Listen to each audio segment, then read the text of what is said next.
Bismillahirrahmanirrahim. Alhamdulillahi rabbil alamin.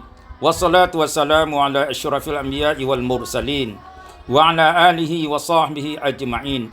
Amma ba'du, saya membaca kitab Bustanul Arifin Imam Nawawi, hadis Jabir radhiyallahu taala anhu, iaitu tentang amalan-amalan memasukkan seorang ke dalam syurga dan selamat dari azab neraka. At-Tasi' wal Ishrun, hadis yang ke-29.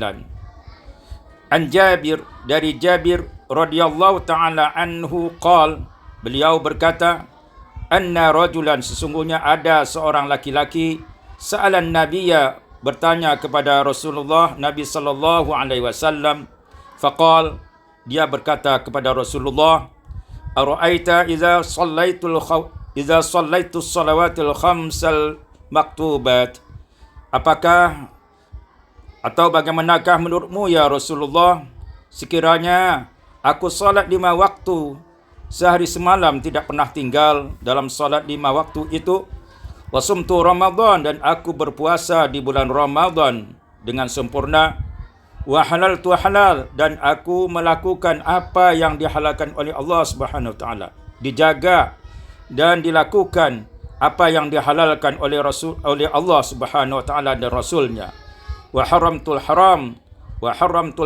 dan aku mengharamkan apa yang diharamkan oleh Allah dan rasulnya. Artinya dia melakukan suatu perbuatan yang dihalalkan oleh Allah Subhanahu wa taala dan meninggalkan apa yang diharamkan oleh Allah Subhanahu wa taala dan rasulnya.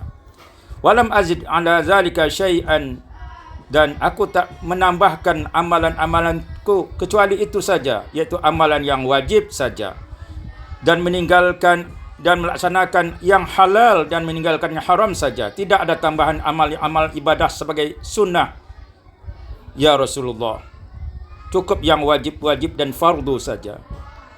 Adkhulul jannah, apakah aku masuk surga ya Rasulullah dengan amal perbuatan yang seperti itu? Qala na'am. Rasulullah sallallahu alaihi wasallam menjawab, iya. Amalan seperti itu menjadikan kamu masuk surga dan selamat dari api neraka. Jadi ini ditekankan oleh Rasulullah sallallahu alaihi wasallam, hendaklah kita melaksanakan rukun Islam yang sempurna, salat 5 waktu sehari semalam dengan sempurna, jangan ditinggalkan dalam keadaan apapun. Jangan ditinggalkan solat kita, solat 5 waktu sehari semalam, dan berpuasa di bulan Ramadan. Ini 2 rukun Islam yang disebutkan di sini. Adapun rukun Islam tentang zakat dan haji, ini menurut ulama tidak disebutkan, karena ini terkait adalah dengan kemampuan seseorang. Kalau mampu dia berzakat, ya kewajiban dia berzakat. Kalau mampu dia naik haji, melaksanakan ibadah haji, ya dia wajib melaksanakan ibadah haji. Berbeda dengan solat dan berpuasa, maka dia melaksanakan sesuai dengan adalah kemampuan seseorang untuk melakukannya. Jadi ini apabila kita melaksanakan rukun Islam yang 5 dan melakukan apa yang dihalalkan oleh Allah dan Rasulnya, dijaga, ini boleh, harus wajib kita, atau kita boleh kita melakukannya. Ini wa haramtul halal, dan ini yang wa haramtul halal, ini yang diharamkan, tinggalkan yang diharamkan.